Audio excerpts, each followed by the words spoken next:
राजस्थान के थार में एक रेगिस्तान में सेना ने एक ऐसा शौर्य दिखाया है कि भारत पाक सीमा गोलियों की गूंज से थर्रा गई।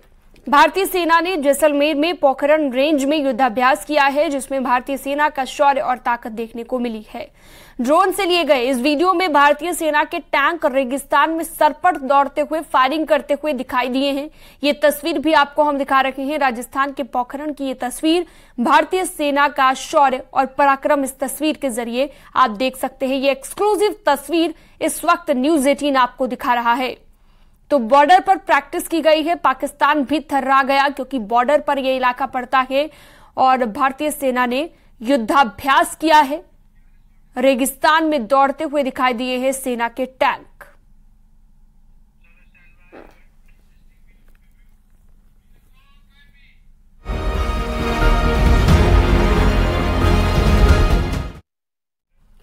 बलरामपुर के दौरे पर सीएम योगी आदित्यनाथ ने देवीपाटन मंदिर में पूजा अर्चना की है। कल शाम से बलरामपुर पहुंचे सीएम योगी आदित्यनाथ ने जनप्रतिनिधियों से मुलाकात की है और जिले की समस्याओं को जाना है। मुख्यमंत्री ने देवीपाटन मंदिर के अस्पताल का भी निरीक्षण किया है।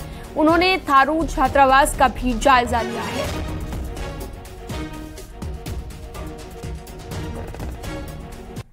तो ये दो तस्वीरें इस वक्त आपकी टीवी स्क्रीन पर बलरामपुर के दौरे पर उत्तर प्रदेश के मुख्यमंत्री योगी आदित्यनाथ, इन दो तस्वीरों के जरिए आप देख सकते हैं देवीपाटन मंदिर में पूजा अर्चना उन्होंने की है और सीएम योगी की शक्ति साधना इन दोनों तस्वीरों के जरिए आपकी टीवी स्क्रीन पर।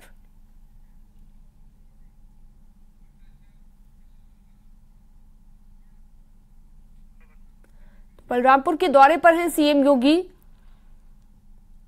और सीएम योगी शक्ति साधना करते दिखाई दिए, यानी कि पूजा अर्चना उन्होंने की है।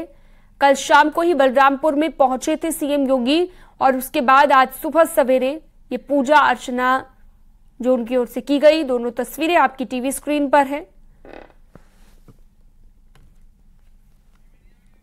देवीपाटन मंदिर में पहले पूजा अर्चना की और उसके बाद भोले बाबा का जलाभिषेक करते हुए भी दिखाई दिए।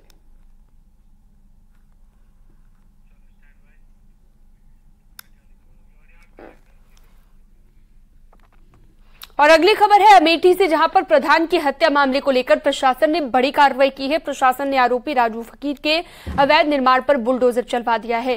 राजू फकीर ने तालाब की जमीन पर कब्जा कर लिया। अवैध निर्माण यहां पर किया गया था कब्जे के बाद और घटना इन्होना थाना के करहन गांव की बताई गई। कल दरवाजा लगाने के विवाद में समझौता कराने गए प्रधान मोहम्मद रिजवान की भी हत्या कर दी गई। इस मामले को लेकर प्रशासन ने बड़ा एक्शन लिया है।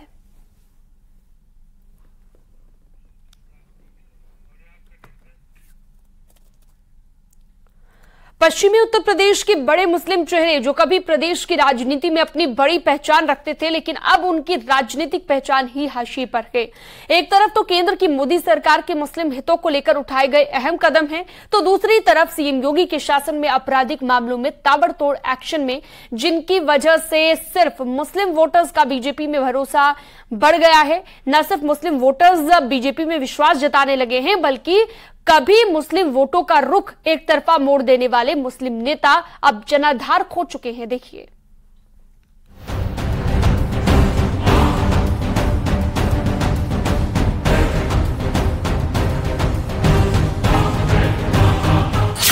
चौबीस की बिसात सज चुकी है। हर पार्टी अपने सियासी दांव को मजबूत करने की तैयारी में जुटी है। तो वहीं इस चुनाव से ठीक पहले सियासी माहौल से साफ है कि इस बार धर्म और जाति का फैक्टर चुनावी रिजल्ट पर असर डालने जा रहा है। एक तरफ बीजेपी का हिंदुत्ववादी नीति लगातार बढ़ते जनाधार और नेताओं की स्वीकार्यता के साथ मजबूत होती जा रही है, तो दूसरी तरफ उत्तर प्रदेश के मुस्लिम नेता जो कभी कद्दावर होते थे, जो कभी चुनाव का रुख तय करते थे, जो कभी सरकारों में सिरमौर रहते थे, आज अपनी पहचान खो चुके हैं। इसका एक कारण बीजेपी सरकार के मुस्लिम हितों को लेकर गंभीर रुख है। मुस्लिम हित में उठाए गए अहम कदम से एक बड़े मुस्लिम तबके का बीजेपी के साथ जाना भी है। साथ ही पिछले 6 साल के शासन में सीएम योगी का दागियों पर ताबड़तोड़ एक्शन भी है। उत्तर प्रदेश के बड़े मुस्लिम चेहरे जो कभी प्रदेश की राजनीति में अपनी बड़ी पहचान रखते थे, लेकिन अब उनकी राजनीतिक पहचान हाशिए पर है। यूपी में ऐसे मुस्लिम नेताओं की एक लंबी फहरिस्त है जो किसी न किसी वजह से न सिर्फ अपनी सियासी जमीन गंवा चुके हैं, बल्कि अब उनके सामने राजनीतिक पहचान बचाने का भी संकट खड़ा हो गया है। रामपुर से आजम खान सजा के बाद सदस्यता गई। सहारनपुर से इमरान मसूद दल बदल के फेर में फंसे। मेरठ से हाजी याकूब कुरैशी आपराधिक केस से कैरियर ठप। मेरठ से शाहिद अखलाक सक्रिय राजनीति से दूरी। मुजफ्फरनगर से कादिर राणा 2014-2017 में हार, 2019-2022 में टिकट नहीं मिला। बिजनौर से शेख सुलेमान एसपी में खोई जमीन की तलाश। उत्तर प्रदेश की राजनीति में कद्दावर हस्तक्षेप रखने वाले कई मुस्लिम नेता आज हाशिए पर हैं। कोई मुकदमे झेल रहा है तो कोई जेल में सजा काट रहा है। पहले की सरकारों में जो नेता राजनीति का रुख तय किया करते थे, आज वो मुस्लिम नेता खुद की पहचान का संकट झेल रहे हैं। कुछ मुस्लिम नेता अब भी अपनी खोई सियासी जमीन को तलाशने की पुरजोर कोशिश कर रहे हैं, लेकिन कहीं विचारधारा का टकराव है तो कहीं पार्टी संग भरोसे में कमी बैरियर बन रहे हैं। ऐसा ही कुछ हुआ है इमरान मसूद के मामले में। हाल ही में उन्हें बीएसपी में रहते हुए कांग्रेस की तरफ झुकाव के लिए निष्कासन झेलना पड़ा है। यहाँ पर समाजवादी पार्टी के कैंडिडेट की जमानत जब्त हुई और 8,000 से हम लोग 1.5 लाख पर चले गए और जबरदस्ती हमें चुनाव हराया गया। अगर पार्टी के मूवमेंट को बढ़ाने में और पार्टी को ताकत देना अनुशासनहीनता है तो मैंने अनुशासनहीनता की है। उधर जनता का इसे लेकर क्या रुख है और इन नेताओं की स्वीकार्यता और मौजूदा सियासी हालात में पहचान को लेकर आम मुस्लिम जनता क्या कुछ कहती है, ये भी सुनते हैं। रामपुर के अंदर दोनों ही राजनीति बड़े लोग थे और बड़े परिवार साथ। कौन कौन? अजय आजम खान है, नवेद मियां है। दोनों की राजनीति समाज है। मैं तो ये जानता हूँ दोनों एक्स हैं।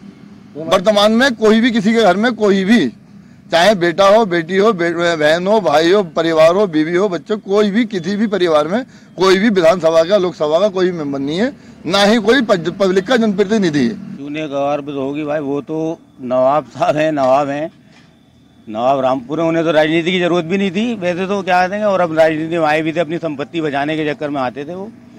अब वो तो उनका डिब्बा गोली है, समझ लो। क्या कहते हैं, नवेद मियाँ का आजम खां है, वो अपनी जो उन्होंने करतूतें करी हैं उसके साथ साथ उनको खामियाजा भुगतना पड़ रहा उसका। और क्या है, आजम खान ने लोगों के साथ बहुत जुल्म किए हैं, नाजायज जेल भेजा है लोगों को, इस वजह से उनकी राजनीति खत्म हो गई है।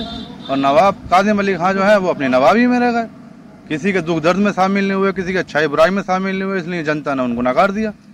वहीं इसे लेकर समाजवादी पार्टी की सोच कुछ अलग है, जो इन कद्दावर मुस्लिम नेताओं के हाशिए पर जाने की वजह सियासी ही मानते हैं।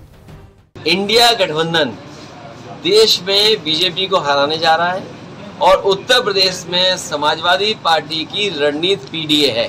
देखिए, पश्चिमी उत्तर प्रदेश में लगभग 22% मुसलमान हैं। कोई नेता हाशिए पर नहीं है। यहाँ का मुसलमान अपने नेताओं के बताए हुए मामलात को पूरा करता है। और यहाँ वक्त तो चला एक बहुत छोटे से ब्रेक का, आप जल्द लौटेंगे।